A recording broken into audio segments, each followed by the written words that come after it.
कैसे हो आप? तो कोरोना के बाद, जैसे कि कोरोना के चलते सब कुछ चीजें बंद है, राइट? सभी प्रकार की इंडस्ट्रीज, ठीक है, और सभी प्रकार की सेवाएं लगभग बंद है। तो जो आपकी क्लासेस है तो वो भी कंटिन्यू नहीं हो पा रही है, राइट? तो आप लोगों की सेफ्टी को देखते हुए हम लोगों ने वीडियो लेक्चर्स स्टार्ट करें आप लोगों के लिए, ठीक है। और जैसे मैं केमिस्ट्री पढ़ाता हूँ आपको, मेरा नाम एलन आर्या है, ठीक है। और इनऑर्गेनिक केमिस्ट्री में जो 12th क्लास के जो कुछ टॉपिक्स है, तो 12th क्लास के जो टॉपिक्स में एक टॉपिक आता है पी ब्लॉक, ठीक है। तो पी ब्लॉक के नोट्स आपको रेगुलरली हम लोग प्रोवाइड कर रहे हैं, ठीक है। तो आप लोगों को उन नोट्स को एज इट इज कॉपी में उतारना है, ठीक है। और मैं यहाँ पर इस वीडियो के रास्ते, इस वीडियो के जरिए उस पर्टिकुलर लेक्चर्स का डिस्क्रिप्शन या फिर एक्सप्लेनेशन कर रहा हूँ कि क्या उसमें जो आपको नोट्स प्रोवाइड करे गए तो उसमें कुछ ऐसी चीजें होंगी जो आपको नहीं समझ में आएंगी, राइट? तो मैं उसको एक्सप्लेन कर देता हूँ आप लोगों को, ठीक है। तो हमारा टॉपिक है आज का पी ब्लॉक के तत्वों या P block elements, right? English में हम बोलते हैं पी ब्लॉक एलिमेंट और हिंदी में बोलते हैं पी ब्लॉक के तत्व, ठीक है। अगर हम बात करें पी ब्लॉक के तत्वों की, तो आप जानते हैं कि पी ब्लॉक 13 से 18 वर्ग तक आता है, जिसमें 13 और 14 यानी कि 13 और 14 हम लोग क्लास 11th में पढ़ चुके हैं। और 12th के जो टॉपिक्स हैं वो कहां से स्टार्ट होते हैं? 15th, 16th, 17th और 18, यानी कि 12th क्लास में हमारे 4 वर्ग हैं, 4 ग्रुप्स है, राइट? तो उसमें पहले नंबर का ग्रुप कौन सा आएगा? ऑब्वियसली 15th ग्रुप, 15 वर्ग, ठीक है। तो अगर हम 15 वर्ग से स्टार्ट करें तो 15th ग्रुप में आता है, ठीक है, जिसके मेंबर्स का अपन बोलते हैं नाइट्रोजन फैमिली, यानी कि नाइट्रोजन का परिवार, ठीक है। और नाइट्रोजन फैमिली इसलिए बोलते हैं क्योंकि अगर हम इसके मेंबर्स की बात करें, इसके अगर मेंबर्स कौन कौन से 15वें वर्ग के, तो वो है कौन? नाइट्रोजन, फास्फोरस, आर्सेनिक, एंटीमनी और बिस्मुथ, ठीक है। तो ये 5 मेंबर्स है इसमें। तो चूंकि इसमें सबसे पहला मेंबर अगर हम बात करें तो वो कौन सा है? वो है नाइट्रोजन, इसलिए इसको क्या बोला जाता है? नाइट्रोजन परिवार बोला जाता है या नाइट्रोजन फैमिली बोला जाता है, ठीक है। ये 5 मेंबर्स है। तो अगर हम इनकी बात करें तो पहले 2 मेंबर कौन? नाइट्रोजन और फास्फोरस। तो अगर हम इनकी बात करें तो ये मुख्य रूप से क्या होते हैं? इनकी प्रॉपर्टीज, ये इनके गुण अधातुओं के जैसे होते हैं, या अपन बोल सकते हैं अंग्रेजी में क्या बोलते हैं? Non metal. अगर हम इनकी बात करें आर्सेनिक और एंटीमनी, तो आर्सेनिक और एंटीमनी होते हैं, ठीक है, उपधातु, या फिर अपन इसको बोल सकते हैं मेटलॉइड्स, ऑलराइट। और लास्ट में जो यहां पर एक एलिमेंट है, तत्व है बिस्मुथ। तो बिस्मुथ की प्रकृति होती है, इसकी धातु की प्रकृति होती है, यानी कि मेटेलिक प्रवृत्ति आपको ये बताता है, ठीक है।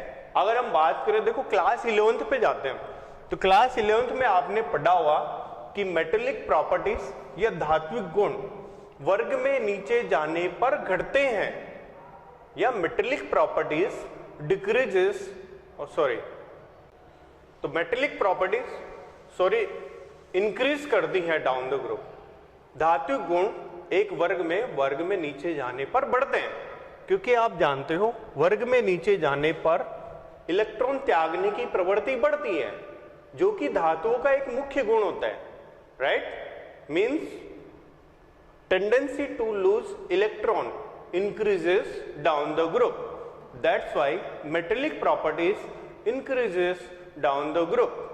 और अगर हम पहले इन मेंबर्स की बात करें तो आप देख सकते हो, so these are 2 non metals, अधातु। अगर हम इन मेंबर की बात करें तो ये क्या है? उपधातु, मेटलॉइड्स। अगर इस मेंबर की बात करें बिस्मुथ की, तो ये धातु है, मेटल है। अगर हम और प्रॉपर्टीज की बात करते हैं पी ब्लॉक के तत्वों की या 15 वर्ग के तत्वों की, राइट? तो इसमें एक प्रॉपर्टी आती है, एक इसमें गुण आता है जिसको अपन बोलते हैं आयनन ऊर्जा, या बोल सकते हैं इसको अंग्रेजी में आयनाइजेशन एनर्जी। तो आप लोग के नोट्स आप लोग को प्रोवाइड करे गए हैं, ठीक है। उस नोट्स में आपने पढ़ा होगा कि 15 वर्ग के तत्वों या फिर कोई भी, अगर हम ग्रुप की बात करें, कोई भी वर्ग की बात करें, ठीक है, तो वर्ग में नीचे जाने पर इलेक्ट्रॉन त्यागने की प्रवृत्ति बढ़ती है, यानी कि आयनन ऊर्जा में वृद्धि होगी या कमी होगी? डेफिनेटली आयनन ऊर्जा में कमी होगी, ठीक है, क्योंकि जैसे जैसे हम वर्ग में नीचे जाएंगे इलेक्ट्रॉन का निष्कासन आसान हो जाएगा, ठीक है। या अपन ऐसे बोल सकते हैं when we move down the group tendency to lose electron increases down the group. तो अगर ऐसा होगा, ठीक है, कि अगर हम मान लेते हैं nitrogen, phosphorus, arsenic, antimony, bismuth, अगर हम इस तरीके से जाएंगे, डाउन द ग्रुप जाएंगे, इधर जाएंगे, ठीक है, तो क्या होगा? आयनन ऊर्जा बढ़ेगी या घटेगी? तो ऑब्वियस सी बात है आयनन ऊर्जा घटेगी। उसका कारण है क्योंकि अगर हम आकार से देखें या 11th क्लास से देखें तो आप जानते हैं, ठीक है, नाभिक से जैसे जैसे दूरी बढ़ती है, जैसे ये नाभिक है, ये इलेक्ट्रॉन है, तो जैसे नाभिक से दूरी बढ़ेगी तो नाभिक का आकर्षण इलेक्ट्रॉन के प्रति कम होता चला जाएगा, राइट, और इलेक्ट्रॉन का निष्कासन आसान होगा। Okay, we can say along या down the group metallic properties increases या ionization energy decreases, which is due to the increase in size. Due to the increase in size, right, the attraction force between the loosely bounded electron, right, and the nucleus decreases. As a result, it will be very easy to remove the electron. तो अगर हम इसमें आगे बढ़ते हैं, ठीक है, इसी क्रम के अंदर, तो एक प्रॉपर्टी आती है, गुण आता है, जिसको अपन बोलते हैं इलेक्ट्रॉन एफिनिटी, राइट। तो ये बच्चों देखो सारे 11th क्लास के टॉपिक से रिलेटेड है। अगर आपने क्लास 11th में पीरियोडिक टेबल अच्छे से समझा है, अच्छे से पढ़ा है, तो इसमें कोई भी प्रॉब्लम आपको नहीं आ सकती है, ठीक है। तो इसमें जैसे नेक्स्ट प्रॉपर्टी है, उसकी अगर हम बात करें तो इलेक्ट्रॉन एफिनिटी। क्या होता है इलेक्ट्रॉन एफिनिटी बच्चों? What is electron affinity? अगर हम किसी भी परमाणु में, किसी भी एटम में अगर हम बाहर से एक इलेक्ट्रॉन ऐड करते हैं, राइट, तो इस दौरान निकलने वाली ऊर्जा को हम क्या बोलते हैं? इलेक्ट्रॉन एफिनिटी बोलते हैं, राइट। ओके, तो we can write here topic electron affinity, या फिर हम बोल सकते हैं इलेक्ट्रॉन बंधुता। तो अगर हम इसकी बात करें इलेक्ट्रॉन बंधुता की, तो अगर हम बाहर से कोई इलेक्ट्रॉन ला करके इस परमाणु के अंदर, इस एटम के अंदर अटैच करते हैं, तो डेफिनेटली अगर इस इलेक्ट्रॉन और इस न्यूक्लियस के बीच में अगर फोर्स ऑफ अट्रैक्शन ज्यादा हुआ, तो ऑब्वियस ही बात है कि यहां से निकलने वाली ऊर्जा की मात्रा ज्यादा होगी, राइट। अगर हम बात करें जैसे अंग्रेजी में कैसे बोलेंगे इसको, कि if we add electron to an atom, if the size of atom is small, then it will be more attracted, this electron will be more attracted towards nucleus, that's why the value of electron affinity will be high. So that means electron affinity depends on the force between incoming electron and nucleus. So down the group what happens, ठीक है, तो we know down the group या वर्ग में नीचे जाने पर what happens, तो वर्ग में नीचे जाने पर आप ये जानते हो आकार यानी कि साइज, ठीक है, बढ़ता है, और अगर साइज अगर बढ़ेगा तो जो इनकमिंग इलेक्ट्रॉन है और जो नाभिक है, न्यूक्लियस है, उससे डिस्टेंस बढ़ेगी, और उससे डिस्टेंस बढ़ेगी तो ऑब्वियस सी बात है क्या होगा, इलेक्ट्रॉन एफिनिटी या इलेक्ट्रॉन बंधुता का मान वो घटेगा, राइट। तो इस तरीके से अपन इसको समझे। तो ये सारी चीजें मतलब जो ना अपन कहाँ पे पढ़ते हैं, अपन ये सब की सब जो चीजें वहां पर पढ़ते हैं 11th क्लास के टॉपिक है, सारे के सारे एज इट इज, राइट। कोई भी इसमें 12th क्लास का नहीं है। 12th क्लास का तो सिंपल क्या है कि मतलब जो ना एक्सप्लेनेशन है थोड़ा सा, कि पर्टिकुलरली इसी ग्रुप को लेकर के, 15वें ग्रुप को लेकर के, 16वें ग्रुप को लेकर के, 17वें ग्रुप को लेकर के, राइट, इस तरीके से है। अगर हम इसमें और आगे बढ़ते हैं, ठीक है,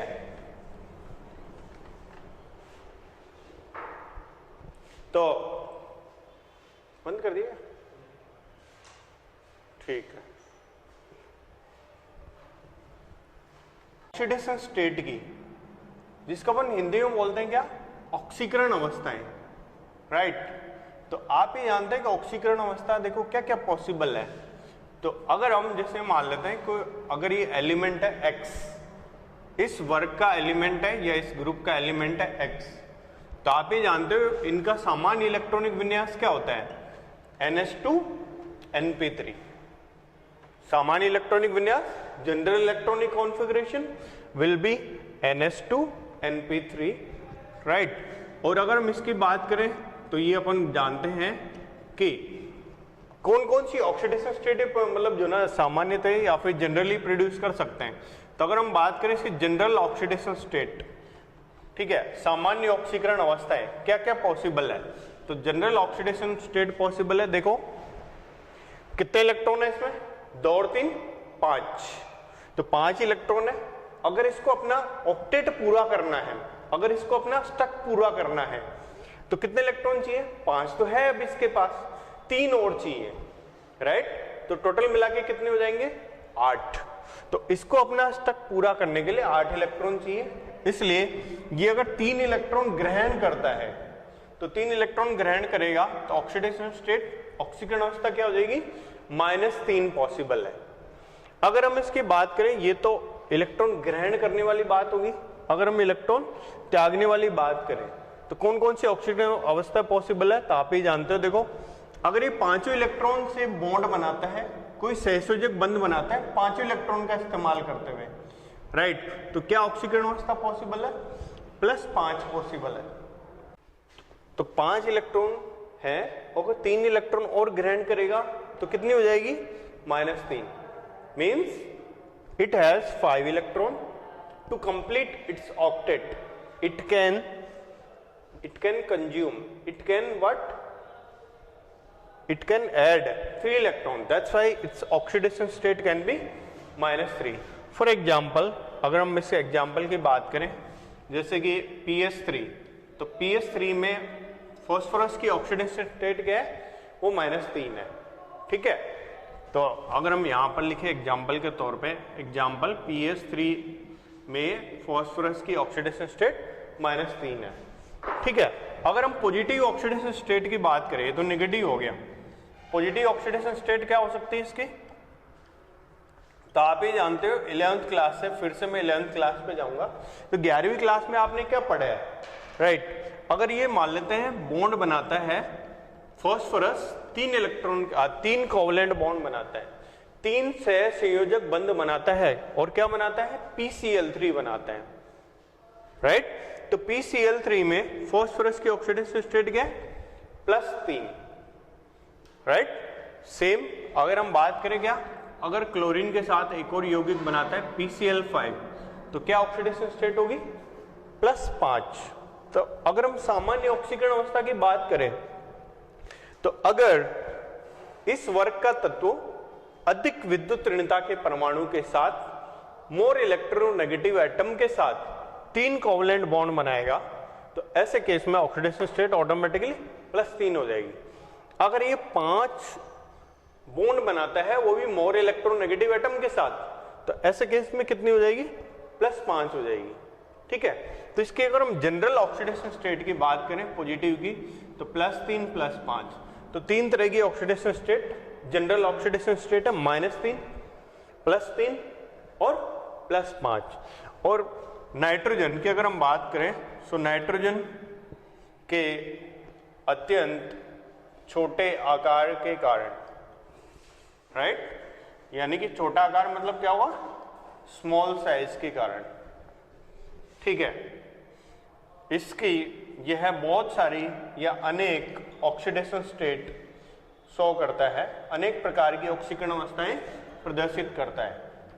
ठीक है, अगर हम इसकी बात करें नाइट्रोजन की, तो जैसे बहुत सारी ऑक्सीकरण अवस्थाएं हैं, जैसे NH3 है, NH3 में बच्चों कितनी है? -3। अगर हम N2H4 की बात करें तो 4 हाइड्रोजन जुड़े हुए हैं यहां से, तो 4+, और प्रत्येक नाइट्रोजन पे कितना आवेश आएगा? -2। ठीक है, अगर हम ऐसी बात करें जैसे N3H है, एक हाइड्रोजन जुड़ा हुआ है, तो एक हाइड्रोजन के +1, तो 3 नाइट्रोजन पे कितना आ जाएगा? अगर एक को 3 जगह बांटेंगे तो -1/3। ठीक है, ठीक इसी प्रकार से जैसे नाइट्रोजन है तो कितना आएगा? 0 है। जैसे NH2Cl है, ये NH, इस तरीके से अगर हम बात करते हैं तो कितनी आ जाएगी, ये बताओ? ये आ जाएगी -1। तो खूब सारी ऑक्सीकरण अवस्था प्रदर्शित करता है, राइट। तो जैसे हम बोल सकते हैं कि NCl3 तो कितना आएगा? +3। ठीक है ना। तो इस प्रकार से नाइट्रोजन की अनेक प्रकार की ऑक्सीकरण अवस्थाएं वहां पर पाई जाती हैं। ठीक है, समझ में आया? ओके, तो चैप्टर में आगे पहले एक क्वेश्चन पूछता हूं, बोर्ड के लिए इंपॉर्टेंट क्वेश्चन है ये, राइट, जो आपके नोट्स में भी लिखा हुआ है। ठीक है, तो इसमें एक क्वेश्चन लिखा हुआ है, nitrogen exist as N2 whereas, एक प्रश्न लिखा हुआ है आपके नोट्स के अंदर। क्या लिखा हुआ है? जो आप देख सकते हो कि nitrogen exist as N2 diatomic molecule. ठीक है, जबकि अगर हम बात करें फॉस्फोरस, वो एग्जिस्ट एज P4 Y। ठीक है, तो nitrogen exist as diatomic molecule whereas phosphorus exist as P4। तो ये बोर्ड के लिए भी एक अच्छा क्वेश्चन है। तो अगर हम इसके एक्सप्लेनेशन पे जाए तो नाइट्रोजन और फॉस्फोरस में क्या डिफरेंस है? तो nitrogen belongs to this belong to what? Second period, and phosphorus belong to what? Third period. और आप सब जानते हैं सेकेंड पीरियड और थर्ड पीरियड में क्या डिफरेंस है। जो मेजर डिफरेंस है, थर्ड पीरियड के एलिमेंट में अगर हम बात करें इन दोनों की, तो थर्ड पीरियड में क्या होता है? डी ब्लॉक आ जाता है, राइट। ये अपन बोल सकते हैं कि डी का इंट्रोडक्शन होता है। तो आप ये जानते हो जैसे 2D एग्जिस्ट नहीं करता, लेकिन 3D एग्जिस्ट करता है, राइट। तो अगर हम सेकेंड पीरियड थर्ड पीरियड की बात करें तो यानी कि इनकी क्या होता है? Extremely small size, very small size, right. यानी कि इसको अपन बोल सकते हैं अत्यंत छोटा आकार। ठीक है, और हम बोल सकते हैं कि डी कक्षकों की या डी ऑर्बिटल की उपस्थिति के कारण इनका आकार अधिक होता है। ठीक है, तो ये दो मतलब ये मेजर डिफरेंस है। तो अगर इन दोनों की अगर बॉन्डिंग कराएंगे, राइट, नाइट्रोजन की बॉन्डिंग नाइट्रोजन से कराएंगे, राइट, तो एक अपन चीज जानते हैं कि जैसे हम बॉन्ड बनाते हैं पाई बॉन्ड, सो 2p पाई बॉन्ड, कौन सा bond? 2p pi bond which will be stronger, ये ज्यादा मजबूत होगा किसकी तुलना में? 3p pi bond, right. तो अपन इसको ऐसे एक्सप्लेन कर सकते हैं, फास्फोरस का आकार बड़ा होने के कारण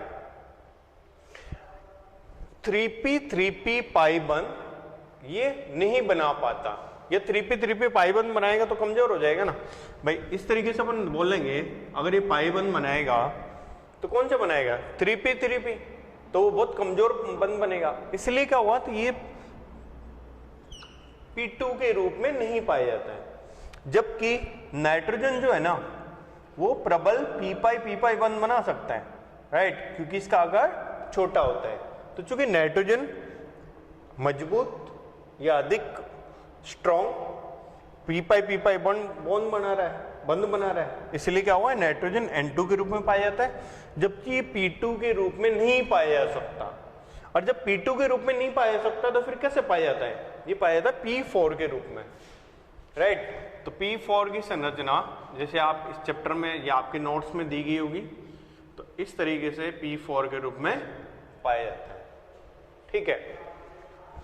तो अगर हम इसमें और आगे चलते हैं तो चैप्टर के अंदर, तो ये सारे जो अपन ने बताए जनरल प्रॉपर्टीज हैं। जनरल प्रॉपर्टी मतलब कुछ सामान्य गुण हैं जिनके बारे में मैंने आपको अभी बताया, ठीक है। तो अगर इसमें और इसी क्रम में अगर आगे चलते हैं तो केमिकल प्रॉपर्टीज की बात करेंगे। अभी किसकी बात करेंगे, केमिकल प्रॉपर्टीज, जिसको अपन क्या बोलते हैं, रासायनिक गुण, ठीक है। तो इसके अंदर जैसे केमिकल प्रॉपर्टीज में किसकी बात करते हैं, केमिकल प्रॉपर्टीज में तो पहला अपन क्या बोलते हैं, हाइड्रेट्स, या फिर अपन हिंदी में लिख सकते हैं इस तरीके से हाइड्रेट, ठीक है। अगर इनकी सामान्य सूत्र की बात करें तो आपको पता है कि जैसे नाइट्रोजन ही है, ठीक है, तो नाइट्रोजन में कितने इलेक्ट्रॉन पाए जाते हैं, 5 इलेक्ट्रॉन पाए जाते हैं, ओके। तो इसका जो हाइड्रेट होगा, मतलब हाइड्रेट का मतलब हाइड्रोजन से जुड़कर बनने वाला, तो नाइट्रोजन अगर हाइड्रोजन से जुड़ेगा तो कितने हाइड्रोजन से जुड़ेगा, 3, राइट। तो क्या सूत्र बन के आ रहा है, NH3 बनेगा। यानी कि हम बोल सकते हैं कि इसका जो हाइड्रेट का जो सामान्य सूत्र होगा तो वो सामान्य सूत्र होगा EH3, ठीक है। तो इसके आधार पर हम बोल सकते हैं इनके हाइड्रेट्स के नाम क्या हो गया, NH3, PH3, ASH3, SBH3, BiH3। तो ये इनके हाइड्रेट के सूत्र हैं, राइट, ठीक है। अगर हम और बात करें इनमें, जिससे हाइड्रेट्स की कुछ प्रॉपर्टीज की बात करें, है ना, तो जैसे इनके सामान्य गुण की अगर हम बात करें, पहली प्रॉपर्टीज है तो फर्स्ट वन प्रॉपर्टीज की हम बात करें, जैसे कि EH बंध ऊर्जा, जिसको अंग्रेजी में बोल सकते हैं EH बॉन्ड एनर्जी, ठीक है। मतलब कौन सा बॉन्ड स्ट्रांग होगा और कौन सा बॉन्ड वीक होगा, उसकी अगर हम बात करें तो बच्चों अपन जानते हैं nitrogen, phosphorus, arsenic, antimony, bismuth, अगर हम वर्ग में नीचे जाते हैं तो इन तत्वों का आकार वर्ग में नीचे जाने पर बढ़ता है घटता है, बढ़ता है, बिल्कुल सही बात। तो if down the group size of atom, यदि इनका आकार नीचे जाने पर बढ़ेगा तो ये बताओ हाइड्रोजन के साथ जब वो बंध बनाएंगे अति व्यापन करके, ओवरलैपिंग करके जो बंध बना रहे हैं, तो कैसे बनेगा वो, कमजोर बनेगा, मजबूत बनेगा, बिल्कुल सही। तो वो क्या होगा, अगर आकार बड़ा होगा, ठीक है, तो अतिव्यापन क्या होगा, कमजोर होगा। तो जो बिस्मुथ, इन तत्वों में सबसे बड़ा आकार किसका है, बिस्मुथ का। तो बिस्मुथ जब हाइड्रोजन के साथ बंध बनाएगा तो वो बंध जो है ना, उसका अतिव्यापन सबसे कमजोर होगा, उसका ओवरलैपिंग सबसे कमजोर होगा, इसलिए बिस्मुथ हाइड्रोजन के साथ जो बंध बनाएगा वो सबसे कमजोर बंध होगा, ठीक है। तो अगर हम इसकी बात करें तो नाइट्रोजन हाइड्रोजन बंध ज्यादा प्रबल होगा किसकी तुलना में, पीएच बंध की तुलना में, एएसएच बंध की तुलना में, एसबीएच बंध की तुलना में, बीआईएच बंध की तुलना में। तो सबसे प्रबल बंध कौन सा हुआ, एनएच बंध। क्यों, क्योंकि नाइट्रोजन का आकार सबसे छोटा है, राइट। तो वो हाइड्रोजन के साथ अच्छा मजबूत प्रबल स्ट्रॉन्ग बॉन्ड बनाएगा, बंध बनाएगा, ठीक है। तो ये तो होगी बंध ऊर्जा की बात। अगर इस बंध को तोड़ा जाए तो सबसे आसानी से कौन सा बंध टूटेगा, एनएच बंध या बीआईएच बंध। चूंकि सबसे मजबूत बंध ये है तो इसको तोड़ना सबसे कठिन होगा, और सबसे आसान तोड़ना किसको होगा, बीआईएच बंध को तोड़ना होगा, ठीक है। तो अगर इसी क्रम में अगर हम आगे बढ़ते हैं, ठीक है, इन हाइड्रेट्स की अगर हम बात करें, है ना, तो एक चीज अपन बोलते हैं अपचायक क्षमता, कौन सी क्षमता बोलते हैं? अपचायक क्षमता, जिसको अंग्रेजी में बोल सकते हैं रिड्यूसिंग कैरेक्टर। ठीक है, तो ये बताओ बच्चों, इनमें सबसे आसानी से हाइड्रोजन किस में टूटेगा? ऑब्वियसली BiH बंध सबसे कमजोर है, तो सबसे आसानी से BiH बंध टूटेगा, जिसके कारण इसकी जो है ना अपचायक क्षमता वर्ग में नीचे जाने पर बढ़ेगी। तो ये बोर्ड का भी क्वेश्चन है असल में, ठीक है, क्योंकि अपन बोर्ड के लिए भी तैयारी करते हैं और कंपटीशन की भी तैयारी करते हैं, दोनों तरह की अपने यहाँ प्रिपरेशन होती है। ठीक है, तो ये बोर्ड का क्वेश्चन है। बोर्ड में प्रश्न आता है क्या? ये वाला प्रश्न है 15वें वर्ग, ये जिसको बोलते हैं क्या? 15th group. ठीक है, तो 15वें वर्ग के तत्वों या 15वें वर्ग के हाइड्राइड, 15वें वर्ग के हाइड्राइड, ठीक है ना, अगर हम इनकी बात करें कि अपचायक क्षमता यानी कि रिड्यूसिंग कैरेक्टर, ठीक है, वर्ग में नीचे जाने पर बढ़ती है। तो अगर हम इस प्रॉपर्टीज की बात करें, इस क्वेश्चन की बात करें, तो ऐसा क्या है, मतलब इसका एक्सप्लेनेशन जानते हो ना, तो ऐसा क्या है कि क्यों बढ़ती है, तो बता सकते हो ना। वर्ग में नीचे जाने पर परमाणु का आकार बढ़ता है, जिसके कारण हाइड्रोजन तथा तत्वों के मध्य जो बंध है वो कमजोर होता चला जाता है। तो चूंकि बिस्मुथ का आकार सबसे ज्यादा है, अतः उसके साथ सबसे दुर्बल बंध बनता है, अतः सबसे प्रबल अपचायक कौन होगा? BiH3। ठीक है, तो ये समझ में है बोर्ड का क्वेश्चन। इसका कैसे लिखोगे आप लोग? वर्ग में नीचे जाने पर क्या तत्वों का आकार बढ़ता है, जिसके कारण इसके तत्वों के साथ हाइड्रोजन जो बंध है वो कमजोर होता चला जाता है, या हाइड्रोजन के साथ जो सहसंयोजक बंध है वो कमजोर होता चला जाता है, जिसके कारण इसका वियोजन या इसकी वियोजन एंथैल्पी बहुत कम हो जाती है, या इसका वियोजन आसान हो जाता है। ठीक है, अतः जिसके कारण अपचायक क्षमता वर्ग में नीचे जाने पर बढ़ती है। ठीक है, गुड है। अगर हम इसमें और प्रॉपर्टीज की बात करें, जिसको हम बोलते हैं क्षारीय प्रवृत्ति,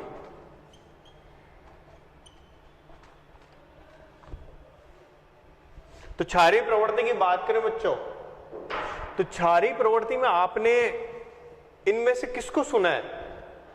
इनमें से मतलब किसके बारे में आपने केमिस्ट्री में पढ़ा है कि भाई ये क्षारीय होता है? तो सीधी सी बात है अमोनिया के बारे में। जैसे पुराने कुछ चैप्टर्स आएंगे, 9th क्लास होगी, 10th क्लास होगी, 10वीं में पढ़े होंगे आप लोग, तो अमोनिया के मतलब चीज इनके बारे में पढ़ा होगा। तो अमोनिया क्षारीय प्रकृति की होती है। तो पहली बात, जैसे क्वेश्चन है राइट, पहले तो हम बात करें क्षारीय प्रवृत्ति सबसे ज्यादा किसकी होगी? ऑब्वियस सी बात है अमोनिया की होगी, राइट। तो हम बताते हैं कि अमोनिया की क्षारीय प्रवृत्ति सबसे ज्यादा क्यों है। ठीक है, तो ऐसा क्या है, मतलब अमोनिया, अगर हम इसकी बात करें नाइट्रोजन की, जो ये बंध बना रहा है किसके साथ? हाइड्रोजन के साथ। ठीक है, अगर क्षारीय प्रवृत्ति को लुईस क्षार के रूप में अगर देखा जाए, तो लुईस क्षार क्या होता है? इलेक्ट्रॉन देने की प्रवृत्ति, ये इलेक्ट्रॉन युग्म देने की प्रवृत्ति जिसमें ज्यादा होगी वो अधिक क्षारीय होगा। ठीक है, तो अगर हम नाइट्रोजन की बात करें और pH3 की बात करें, तो इन दोनों में ज्यादा विद्युत ऋणता किसकी है बच्चों? इन दोनों में ज्यादा विद्युत ऋणता किसकी है? नाइट्रोजन की। तो नाइट्रोजन की इलेक्ट्रॉन खींचने की प्रवृत्ति ज्यादा है और फास्फोरस की कम है, तो जिसके कारण नाइट्रोजन पर इलेक्ट्रॉन घनत्व अधिक हो जाएगा। ठीक है, ऐसे अपन बोल सकते हैं। ओके, इसको इंग्लिश में कैसे बोलेंगे? Electronegativity of nitrogen is higher than that of phosphorus. That's why electron density on nitrogen atom in NH3 will be higher than electron density on pH3. तो आप ये जानते हो डेफिनेटली कि इनमें वर्ग में नीचे जाने पर या डाउन द ग्रुप इलेक्ट्रोनेगेटिविटी घटेगी, इलेक्ट्रोनेगेटिविटी डिक्रीज करेगी, इसलिए down the group basic character भी डिक्रीज करेगा, यह चारी प्रवृत्ति भी घटेगी। ठीक है, ओके, गुड है। तो एक क्वेश्चन आता है बोर्ड के लिए कि नाइट्रोजन की जो ये हाइड्रेट है NH3, ठीक है, so this is the question. तो NH3 की प्रकृति क्षारीय होती है, क्यों? या हम बोल सकते हैं NH3 is basic in nature, why? तो क्या आंसर है इसका? अभी आपने देखा अभी इसको, राइट? क्या कि लुईस क्षार की अगर हम बात करें तो लुईस क्षार कौन होता है? इलेक्ट्रॉन डोनेट जो करता है, इलेक्ट्रॉन युग्म जो दान करता है उसको लुईस क्षार बोलते हैं। तो हम बोल सकते हैं कि due to the presence of lone pair on nitrogen atom its nature is basic. ठीक है, तो क्या है इसका मतलब कि नाइट्रोजन परमाणु पर क्या है बेटा उसका उत्तर? नाइट्रोजन परमाणु पर एकांकी इलेक्ट्रॉन युग्म, एकांकी इलेक्ट्रॉन युग्म की उपस्थिति के कारण इसकी प्रकृति क्षारीय होती है। क्या है? Due to the presence of lone pair on nitrogen atom its nature is basic. Nitrogen परमाणु पर एकांकी इलेक्ट्रॉन युग्म की उपस्थिति के कारण इसकी प्रकृति क्षारीय होती है। ठीक है, अगर हम और बात करें इसमें, ठीक है, जैसे कि आपने क्लास 11th में और भी प्रॉपर्टी पढ़ी है, जैसे कि अपन बात कर रहे हैं बॉन्ड एंगल की। बॉन्ड एंगल क्या होता है? बंद कोण। तो ये सारे जो टॉपिक है ना क्लास 11th से रिलेटेड है। तो क्लास 11th में आपने ये पढ़ा है ना कि बंद कोण, ठीक है ना, वर्ग में नीचे जाने पर घटता है। और उसका क्या कारण है? वर्ग में नीचे जाने पर क्यों बढ़ता है? क्योंकि जो परमाणु है उसकी विद्युत ऋणता वर्ग में नीचे जाने पर घटती है। अगर हम इसमें बात करें NH3, PS3, ASS3, ठीक है ना, SbS3, BiH3, तो वर्ग में नीचे जाने पर इधर से इधर जाएंगे अपन, तो क्या होता है? Electronegativity decreases. ठीक है, तो ये डिक्रीज करेगा, यानी कि विद्युत ऋणता घटेगी। और विद्युत ऋणता घटती है तो आपको पता है कि बंद कोण क्या होता है? वो भी क्या होता है? वो भी घटता है।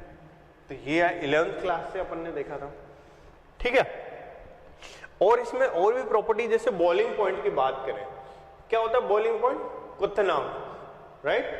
तो क्वथनांक बढ़ेगा घटेगा किस प्रकार से अपन बताता है?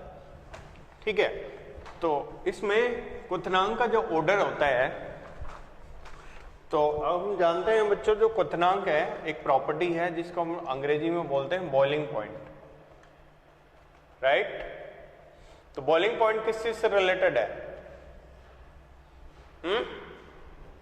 पहले अगर हम बात करें nitrogen, phosphorus, arsenic, antimony, bismuth, तो ये बताओ सबसे ज्यादा परमाणु भार किसका है? ये सबसे ज्यादा इनमें भार किसका है? तो इधर जाने पर क्या होगा बताएं आपको? वान डेर वाल बल बढ़ेंगे। ठीक है, और वान डेर वाल बल बढ़ते हैं क्योंकि इधर जाने पर क्या होता है? अणुभार बढ़ता है। ठीक है, तो आपने पढ़ा ये 11th क्लास में कि वान डेर वाल बल जो होते हैं ना वो अणुभार के साथ बढ़ते हैं। तो इसका मतलब क्या हो गया कि इधर जाने पर सबसे ज्यादा किसके होने चाहिए वान डेर वाल बल? BiH3 के। ठीक है, तो ऑर्डर कैसा होना चाहिए? यानी कि इस तरीके से हो जाना चाहिए NH3 PS3 ASH3 SbH3 BI, मतलब बढ़ता हुआ क्रम हो जाना चाहिए, ठीक है। लेकिन इसमें एक प्रॉब्लम है, अमोनिया। कौन है? अमोनिया। तो इसमें अमोनिया में क्या पाया जाता है? हाइड्रोजन बंध की प्रवृत्ति, H बंध बनाने की प्रवृत्ति, ठीक है, जिसको अपन बोल सकते हैं कि इट हैज या इट फॉर्म्स हाइड्रोजन बॉन्डिंग, ठीक है। तो बच्चों ये बताओ, जो हाइड्रोजन बॉन्डिंग बनाता है तो उसका बॉइलिंग पॉइंट क्या हो जाता है? बढ़ जाता है, ठीक है। Molecule which forms hydrogen bonding, it's boiling point increases. तो ऑर्डर जो हम ये मान के चल रहे थे, इस प्रकार का ऑर्डर होगा कि सबसे नीचे अमोनिया आना चाहिए और सबसे टॉप पे क्या आना चाहिए? BiH3 आना चाहिए। लेकिन असल में इसका जो ऑर्डर होता है वो कैसे होता है? NH3 की पोजीशन, अमोनिया की पोजीशन यहां ना होकर के कहां पर होती है? इस जगह पर होती है, ठीक है। इन दोनों के वांडर वाल बंध से ज्यादा NH3 में प्रबल हाइड्रोजन बंध पाए जाते हैं। तो जो ऑर्डर जो हम ये मान के चल रहे थे कि NH3 का क्वथनांक सबसे कम होगा, लेकिन एक्चुअल में ऐसा नहीं होता है। एक्चुअल में कैसा होगा? वो इस तरीके से ऑर्डर होगा, NH3 की पोजीशन यहां पर पाई जाएगी, इस जगह पर, ठीक है, ओके। तो जैसे ये क्वेश्चन भी हो सकता है, तो प्रश्न क्या है? अमोनिया का क्वथनांक PH3 के क्वथनांक से अधिक होता है, boiling point of NH3 is higher than that of PH3, why? तो इसका क्या आंसर है? Ammonia forms hydrogen bonding, ammonia hydrogen बंध बनाता है, राइट, जिसके कारण इसका क्वथनांक PH3 से अधिक होता है। Ammonia forms NH3 forms hydrogen bonding whereas PH3 do not form hydrogen bonding. That's why boiling point of NH3 is higher than that of PH3, ठीक है। तो ये कुछ चीजें आपको एक्सप्लेन करिए, ठीक है। तो इसमें कोई डाउट होता आप पर्सनल नंबर पे कॉल करके भी पूछ सकते हैं। वैसे अपन ने पूरा ये सब बताया है आप लोगों को। बाकी 11th क्लास के एक बार आप क्या करोगे? पीरियड टेबल पढ़ोगे, कुछ आप केमिकल बॉन्डिंग पढ़ोगे, तो उससे आप रिलेट करोगे तो आपको चीजें बेटर समझ में आएंगी, ठीक है। तो आपको क्या करना है, आज ये वीडियो तो देखना ही है, उसके साथ साथ आपको 11वीं क्लास का पीरियोडिक टेबल और केमिकल बॉन्डिंग ये आपको करना ही है, ठीक है। तो आपको बेटर इन चीजों से आप कोरिलेट कर पाएंगे और उसको अच्छे से ग्रैस्प कर पाएंगे, उसको जो है ना अच्छे से समझ पाएंगे, ठीक है बच्चों।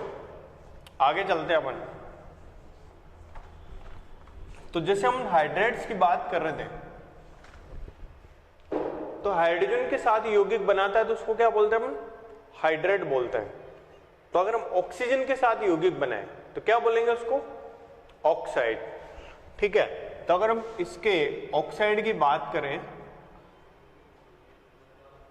ठीक है, तो ऑक्साइड में आपको पता है कि इनकी सामान्य ऑक्सीजन, भाई अगर हम बात करें जैसे कोई तत्व है फास्फोरस है, राइट, तो फास्फोरस से ऑक्सीजन ज्यादा विद्युत ऋणता का है, कम विद्युत ऋणता का है? बिल्कुल सही, ऑक्सीजन की विद्युत ऋणता फास्फोरस से ज्यादा होती है, राइट।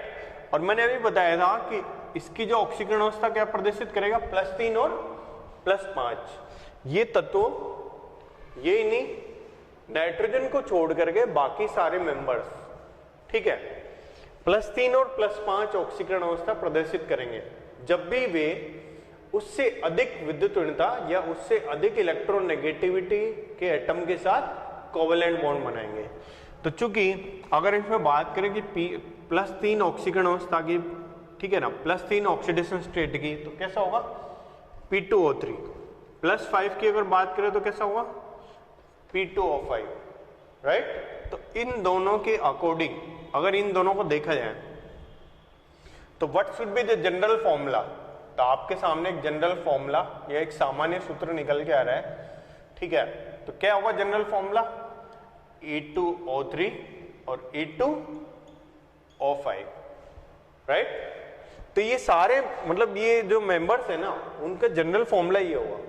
बाकी नाइट्रोजन अनेक प्रकार के ऑक्साइड बनाता है, राइट, लेकिन बाकी मेंबर ये दो फॉर्मूले के बनाते हैं, या तो E2O3 बनाएंगे या E2O5 बनाएंगे, ठीक है।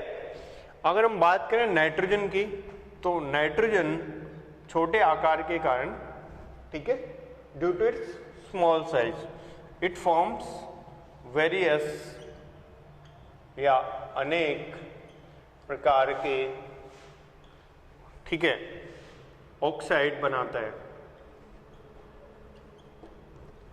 ओके। तो जैसे नाइट्रोजन के ऑक्साइड की बात करें, जैसे N2O है, तो जैसे N2O में कौन सी ऑक्सीडेशन स्टेट है, कौन सी ऑक्सीकरण अवस्था है, +1। ऐसे हम बात करें क्या, NO, तो कौन सी ऑक्सीकरण अवस्था है, +2, ऑक्सीजन पे -2, तो नाइट्रोजन पे +2। अगर हम बात करें देखो इसकी, तो N2O3 की कौन सी ऑक्सीकरण अवस्था आएगी, प्रत्येक ऑक्सीजन पे 2 -2, तो 3 ऑक्सीजन पे कितना हो गया, -6, तो प्रत्येक नाइट्रोजन पे कितना हो गया, +3, ठीक है। जैसे N2O4, प्रत्येक ऑक्सीजन पे -2, तो ऑक्सीजन पे कितना हो गया, -8, तो नाइट्रोजन पे कितना आएगा, +8, तो +8 आएगा, तो प्रत्येक नाइट्रोजन पे कितना आएगा, +4। अगर हम बात करें N2O5 की, प्रत्येक ऑक्सीजन पे कितना आएगा, -2, तो 5 ऑक्सीजन पे कितना आ गया, -10, तो प्रत्येक नाइट्रोजन पे कितना आएगा, +5। तो आपने देखा कि नाइट्रोजन अनेक प्रकार के ऑक्साइड बनाता है, ठीक है, और इसमें देख रहे हो अनेक प्रकार की ऑक्सीकरण अवस्थाएं आपको यहाँ पर दिखाई दे रही हैं। लेकिन बाकी जो मेंबर्स हैं वो मुख्यतः दो ही प्रकार के, या तो +3 या फिर +5 है ना, +5, दो तरह की ऑक्सीकरण अवस्था वाले सूत्र प्रदर्शित करता है, ठीक है। तो आप अगर 11th क्लास पे जाओ, 11वीं क्लास अगर आपको याद है, तो 11th क्लास में अपन ने पढ़ा था कि जैसे जैसे ऑक्सीकरण अवस्था बढ़ती है, राइट, तो जैसे +1, +2, +3, +4, +5, तो वैसे ही क्या होता है, इनकी अम्लीय प्रवृत्ति यानी कि एसिडिक कैरेक्टर बढ़ता है, ठीक है। यानी कि जितनी ज्यादा ऑक्सीकरण अवस्था होगी, higher the oxidation state, more will be acidic nature of oxide, right. तो चूंकि आप अगर इसमें देखें तो सबसे कम किसकी है, N2O, ठीक है, N2O3, N2O4, N2O5, किसका ऑर्डर है ये, तो डेफिनेटली ये ऑर्डर होगा किसका, एसिडिक, या फिर अपन बोल सकते हैं अम्लीय प्रवृत्ति का ऑर्डर होगा, ठीक है। अगर हम इनकी बात करें, है ना, तो सेम ऑर्डर यहां भी फॉलो होगा। तो जैसे हम बात करते हैं फास्फोरस की, तो जैसे P2O3 और P2O5, तो इन दोनों में आप देख रहे हो ये तो +5 है और यहां पर +3 है, तो ज्यादा ऑक्सीकरण अवस्था वाला ज्यादा अम्लीय होगा, तो P2O5 की प्रवृत्ति ज्यादा अम्लीय होगी, ठीक है, ओके। अगर हम डाउन द ग्रुप बात करें, तो डाउन द ग्रुप आप जानते हो वर्ग में नीचे जाने पर, ठीक है, जैसे जैसे साइज बढ़ता है या जैसे जैसे आकार बढ़ता है, क्षारीय प्रवृत्ति बढ़ती है। तो क्षारीय प्रवृत्ति बढ़ने का मतलब क्या हुआ, अम्लीय प्रवृत्ति कम होना, ठीक है, क्योंकि ऑक्साइड क्षारीय तो होते नहीं है ये वाले, ये तो अम्लीय होते हैं, राइट। तो हम अम्लीय प्रवृत्ति के रूप में बात करेंगे। तो आपने जैसे पढ़ा है कि वर्ग में नीचे जाने पर क्षारीय प्रवृत्ति बढ़ती है, ठीक है। उसका कारण ये है क्योंकि तत्वों के धात्विक लक्षण वर्ग में नीचे जाने पर बढ़ते हैं, तत्वों के धात्विक लक्षण वर्ग में नीचे जाने पर बढ़ते हैं, राइट। तो आप जानते हो कि भाई धातुओं के ऑक्साइड क्षारीय होते हैं, ठीक है। तो जब धात्विक लक्षण बढ़ेगा वर्ग में नीचे जाने पर, तो क्षारीय प्रवृत्ति बढ़ेगी। तो एक बार मैं रिपीट करता हूं इंग्लिश में, ठीक है। What, due to the increase in size down the group metallic character increases, and what is the nature of metal oxide, that is basic in nature. So that means down the group basic character of metal oxide या element oxides of element increases. ठीक है, तो अगर हम इसके अगर down में जाके अगर हम बात करें, ठीक है, और देखें क्या क्या इनके जो फॉर्मूलेज हैं. तो +3 ऑक्सीकरण अवस्था के देखें तो N2O3, ठीक है, P2O3, AS2O3 सब में +3 है, Sb2O3, Bi2O3. तो आप ये तो अभी थोड़ी देर पहले अपन ने पढ़ा था बिस्मथ. तो बिस्मथ की प्रकृति कैसी होती है? धात्विक है, धात्विक. तो सीधी सी बात है कि ये जो धात्विक प्रवृत्ति के कारण कैसे कैसे दिखाएगा, वो क्षारीय प्रवृत्ति दिखाएगा. यानी कि अपन ऐसे बोल सकते हैं कि अम्लीय प्रवृत्ति का जो क्रम है किस प्रकार से होगा, वो इस प्रकार से होगा. क्षारीय प्रवृत्ति बढ़ेगी इधर जाने पर, यानी कि अम्लीय प्रवृत्ति सबसे ज्यादा किसकी होगी, N2O3 की होगी. ठीक यही क्रम किस में अप्लाई होगा, अगर हम +5 की अगर हम देखेंगे तो +5 में ऐसा ही क्रम होगा. ठीक है, तो +5 तो बिल्कुल सेम एग्जैक्टली ऐसा के ऐसा ऑर्डर है, कोई परिवर्तन नहीं है, देख रहे हो आप लोग. ठीक है, सेम ऑर्डर है. तो क्या पढ़ा आपने कि इस वर्ग के तत्वों की अगर हम बात करें ऑक्साइड की, तो वर्ग में नीचे जाने पर अम्लीय प्रवृत्ति घटेगी. ठीक है, और दूसरी हम बात करें कि ऑक्सीकरण अवस्था बढ़ने पर क्या होता है, अम्लीय प्रवृत्ति बढ़ती है. तो एक बार रिवाइज कर देता हूं आपको. क्या आपने पढ़ा अभी कि ऑक्सीकरण अंक बढ़ेगा, ठीक है, या फिर अपन क्या बोलते हैं कि आकार घटेगा. तो ये दो चीजें होते हैं, आकार घटेगा या ऑक्सीकरण अंक बढ़ेगा. तो ऐसे केस में क्या होगा, अम्लीय प्रवृत्ति वो बढ़ती है. तो आप इस तरीके से भी याद कर सकते हो, याद रख सकते हो इसको. ठीक है, तो ये कुछ चीजें अपन ने देखी.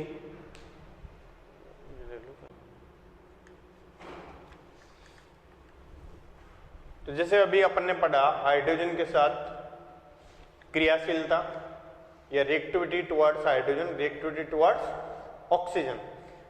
इसी क्रम में अपन बात कर सकते हैं हैलोजन के प्रति क्रियाशीलता या रिएक्टिविटी टुवर्ड्स हैलोजन.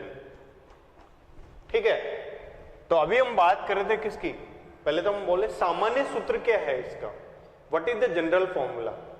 ठीक है, तो general formula will be what, कि जैसे हम ये तो जानते हैं जैसे PCl3 और PCl5 फॉस्फोरस के 2 क्लोराइड है. ठीक है, तो ऑब्वियस सी बात है हमारे लिए बहुत आसान है इन दोनों को देख के इनका सामान्य सूत्र बताना. तो इनका सामान्य सूत्र क्या होगा, ठीक है, तो सामान्य सूत्र है EX3 और EX5, यानी कि 3 इलेक्ट्रॉन का प्रयोग करके बंध बनाएगा हैलोजन के साथ. तो EX3 सूत्र होगा, और चूंकि इसके संयोजी कोष में 5 इलेक्ट्रॉन है, अगर 5वें इलेक्ट्रॉन के साथ 5 हैलोजन बंध बनाएंगे तो सूत्र हो जाएगा उसका क्या, EX5. ठीक है, तो एग्जाम्पल के तौर पे आपके सामने दिख रहा है EX3 का PCl3 और EX5 का PCl5. अगर इसमें एक बोर्ड का एक क्वेश्चन आता है, ठीक है, तो बोर्ड का कौन सा प्रश्न है जो आपकी इसमें नोट्स पे लिखा हुआ है, जो आपको प्रोवाइड करे गए है ना. तो वो क्वेश्चन है कि नाइट्रोजन पेंटाहेलाइड नहीं बनाता. तो चूंकि ये लिखे हुए हैं आपके पास पहले ही, तो इसमें दोबारा मतलब लिखने का सेंस तो नहीं है, लेकिन फिर भी आप कोई बात नहीं दोबारा देख सकते हो. तो अंग्रेजी में लिखा हुआ है why nitrogen do not form pentahalide. ठीक है, तो what is the question, why nitrogen do not form pentahalide. मतलब ऐसा क्यों नहीं हो सकता कि नाइट्रोजन क्या बनाए कि NCl, मतलब अगर हम बात करेंगे नाइट्रोजन NCl3 बनाता है, it forms NCl3 but it do not form NCl5. So what is the reason behind it? Right? Atom तो वैसा की वैसा ही है, सारे ग्रुप के मेंबर एक जैसे ही हैं, है ना, सब में 5 ही इलेक्ट्रॉन है, बट इसको क्या प्रॉब्लम है नाइट्रोजन को? तो इसमें प्रॉब्लम की बात अगर हम देखें तो क्या है कि नाइट्रोजन जो है ना, तो it contain 5 electron, but it belongs to what? Second period. ठीक है, सेकेंड पीरियड का मतलब कि द्वितीय आवर्त का है ये। ठीक है, आप ये अच्छी तरह जानते हो, द्वितीय आवर्त के तत्व अपने अष्टक का प्रसार नहीं कर सकते। ठीक है, क्या है, दोबारा रिपीट करता हूं, second period element can not expand their octet due to non availability of d orbitals. Nitrogen में डी कक्षकों की अनुपस्थिति के कारण यह तत्व या नाइट्रोजन अपने अष्टक का प्रसार नहीं कर सकता। ठीक है, तो अगर ये नाइट्रोजन अगर मान लेते हैं 5 बॉन्ड बना लेगा ये नाइट्रोजन क्लोरीन के साथ, ये देखो 5 बॉन्ड बनाता है, तो कितने इलेक्ट्रॉन होंगे? 1 2 3 4 5 6 7 8 9 10 इलेक्ट्रॉन हो गए। ये तो पॉसिबल ही नहीं है, ये तो केमिस्ट्री के नियम गलत हो गए। ठीक है ना, तो ये पॉसिबल नहीं है। अगर हम इनमें और प्रॉपर्टीज की बात करें, ठीक है, तो और कौन कौन सी प्रॉपर्टी है? जैसे आपने देखा हुआ कि PCl5 है, ठीक है, तो PCl5 की अगर बात करें तो पहली बात तो क्या हुआ, क्या इसका क्या संकरण है? sp3d2, sorry sp3d। क्या इसका हाइब्रिडाइजेशन? sp3d। चूंकि यहां पर d ऑर्बिटल प्रेजेंट है और एक ही d अभी इस्तेमाल कर रहा है, कितने d होते हैं? 5 d होते हैं, लेकिन अभी यूज कितना करा गया? एक ही d है, एक ही d का यूज किया गया है। इसका मतलब बाकी और d बचे हुए हैं, उनका भी यूज पॉसिबल है। ठीक है, तो अगर हम इसके PCl5 की बात करें तो ये Cl- से कनेक्ट होकर के क्या बनाता है? PCl6- बनाता है।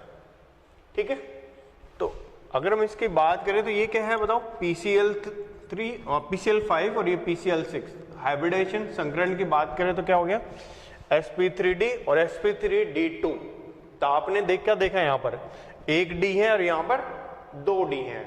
ठीक है, इसका मतलब आपने क्या देखा कि क्लोरीन है, तो क्लोरीन अगर हम यहाँ पे देखें Cl- है, और Cl- कौन होता है बताओ? ये है एक तरह से नाभिक नहीं हो गया। ठीक है, तो ये क्या कर रहा है? कोऑर्डिनेट बॉन्ड बना रहा है। क्या कर रहा है? कोऑर्डिनेट बॉन्ड बना रहा है। तो अगर हम PCl5 की बात करें तो क्या ये PCl5 हो गया, और ये नेक्स्ट जो छठे वाला जो Cl है ये क्या कर रहा है? इसको इलेक्ट्रॉन दान कर रहे हैं। ठीक है, एक बार दोबारा से समझते हैं। क्या है? PCl5 है, संकरण है sp3d, PCl6- है, sp3d2 है, यानी कि एक और बॉन्ड एक्स्ट्रा बॉन्ड बन रहा है। तो चूंकि यहां पर कोवेलेंट बॉन्ड बनाने के लिए इसके पास तो 5 ही इलेक्ट्रॉन है ना, तो छठा बॉन्ड बना सकता है? पॉसिबल है? नहीं बना सकता। हेलो, फास्फोरस पे 5 इलेक्ट्रॉन है तो 5 ही बॉन्ड बना सकता है ना मेरे भाई। तो ये 6th नंबर का जो बॉन्ड है कैसे पॉसिबल है? राइट, तो चूंकि यहां पर अगर हम बात करें PCl6- में तो वो 6 बॉन्ड्स होते हैं, तो इसका मतलब ये दोनों इलेक्ट्रॉन बॉन्ड के कहां से आ रहे हैं? क्लोरीन से ही आएंगे। तो यहां पर क्लोरीन का काम क्या है? ये इलेक्ट्रॉन डोनर का काम कर रहा है। ठीक है, यानी कि इलेक्ट्रॉन युग्म दाता की तरह काम कर रहा है, और इलेक्ट्रॉन युग्म दाता की तरह काम करेगा तो अपन क्या करेंगे? कैसे बोल सकते हैं? ये इलेक्ट्रॉन युग्म ग्राही हो गया, और इलेक्ट्रॉन युग्म ग्राही को क्या बोलते हैं? लुईस एसिड बोलते हैं। क्या बोलते हैं? Lewis acid. तो अपन ऐसे बोल सकते हैं कि ये जो है ना PCl5 की प्रकृति कैसा हुआ पता है आपको? इनकी प्रकृति होगी लुईस अम्ल की भांति। ठीक है, रिक्त डी कक्षकों में इलेक्ट्रॉन ग्रहण करने के कारण, ठीक है, due to the due to acceptance of electron pair in vacant d orbital PCl5 act as Lewis acid, right. तो आपके नोट्स में लिखा होगा कि PCl5 है वो लुईस एसिड की तरह व्यवहार करता है। तो ऐसा क्यों है, मतलब why it acts as Lewis acid? So it is due to the vacant d orbital.